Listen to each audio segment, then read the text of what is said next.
Hello दोस्तों, नमस्कार।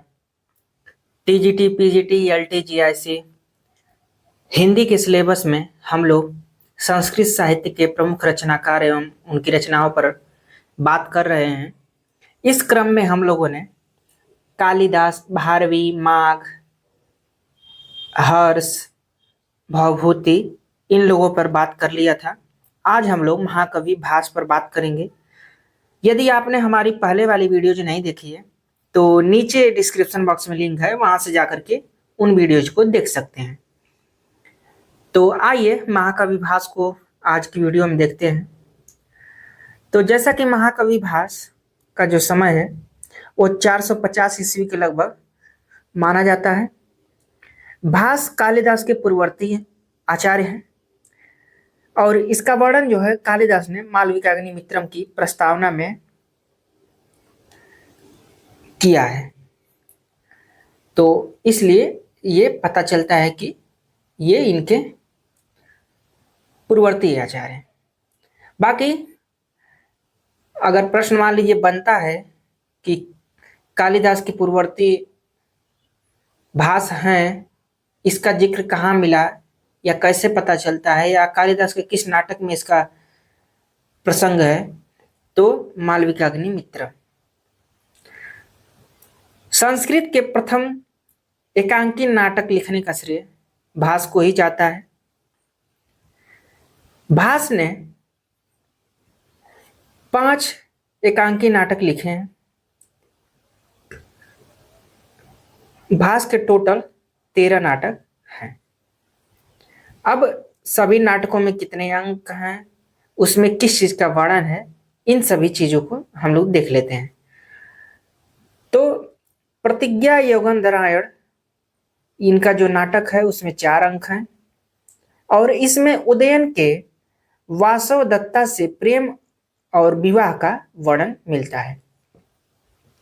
इनका दूसरा जो नाटक है स्वप्न वासव दत्तम, इसमें कुल 6 अंक हैं और इसमें जो वर्णन है वो मंत्री योगंधरायण का वासव दत्ता अग्नि में जलकर मर गई, इस प्रवाद को फैलाकर उदयन का पद्यावती से विवाह कराने का वर्णन मिलता है। ये स्टेटमेंट को फैलाकर और उदयन के विवाह का वर्णन मिलता है।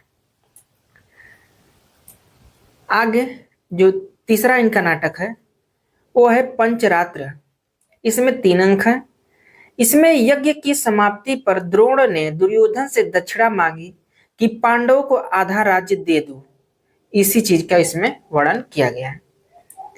इसके बाद इनका जो चौथा नाटक है वो बाल चरित्र है। बाल चरित्र और बाल रामायण, इसमें बहुत लोग कंफ्यूज रहते हैं कि ये किसका नाटक है और जब एग्जाम में पूछा जाता है तो कंफ्यूजन में गलती कर देते हैं। तो देखिए बाल चरित्र जो है वो भास का नाटक है और इसमें कुल 5 अंक हैं। इसमें श्री कृष्ण के जन्म से लेकर कंस वध तक की कथा का वर्णन मिलता है। आगे जो 5वां नाटक है वो है प्रतिमा नाटक, जिसमें कि कुल 7 अंक हैं। इसमें रामायण की कथा का संक्षेप में वर्णन है। इनका जो 6वां नाटक है वो है अभिषेक नाटक और इसमें कुल 6 अंक हैं। इसमें रामायण के किष्किंधा कांड से युद्ध कांड तक की सारी कथा संक्षेप में दी गई है। अंत में रावण वध के पश्चात राम के राज्याभिषेक का भी वर्णन इसमें मिलता है। इसके बाद इनका जो 7वां नाटक है वह है अविमारक और इसमें 6 अंक हैं। इसमें राजकुमार अविमारक का राजा कुंती भोज की पुत्री कुरंगी के साथ प्रणय विवाह का वर्णन मिलता है। 8वां इनका जो नाटक है वो चारुदत्त है। चारुदत्त में कुल 4 अंक हैं। इसमें निर्धन किंतु उदार मना ब्राह्मण चारुदत्त और वसंत सेना नाम की वेश्या के प्रणय का वर्णन है। देखिए नाम आप याद करिए कि चारुदत्त है, वसंत सेना नाम की वेश्या है। इसमें भरत वाक्य नहीं है। ये भी बहुत ही महत्वपूर्ण लाइन है कि किस नाटक में भरत वाक्य नहीं है, तो चारुदत्त नाटक में। कथा अधूरी है, भास की मृत्यु के कारण यह नाटक पूरा नहीं हो सका। तो इनका कौन सा नाटक अधूरा है? तो चारुदत्त है। ऐसा माना जाता है कि इसी नाटक के आधार पर शूद्रक ने अपना मृच्छकटिकम नाटक लिखा है और भास की कथा को पूर्ण किया है। तो भास का ये जो अधूरा नाटक है चारुदत्त, ये महत्वपूर्ण है। इसके बाद इनकी एकांकियां हैं। तो 9वीं एकांक, मतलब कि 8 नाटक हैं और ये 9वां एकांकी है। उर्वभंग 10वीं, दूतवाक्य 11वीं, दूत घटोत्कच 12वीं, कर्णभार, और 13वीं जो है मध्यम व्यायोग। ये 5 इनकी एकांकियां हैं।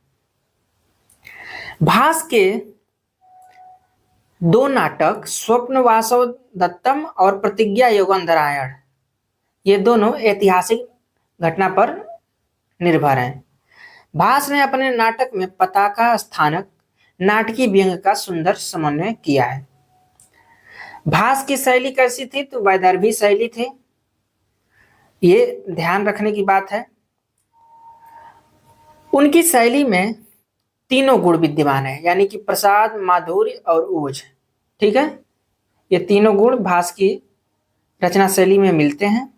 भास की शैली पर वाल्मीकि रामायण का विशेष प्रभाव पड़ा हुआ है। भास ने अपने नाटकों में 24 छंदों का प्रयोग किया है। इनमें मुख्य छंद, दरअसल 24 छंद है, तो मुख्य रूप से कौन कौन छंदों का प्रयोग किए हैं?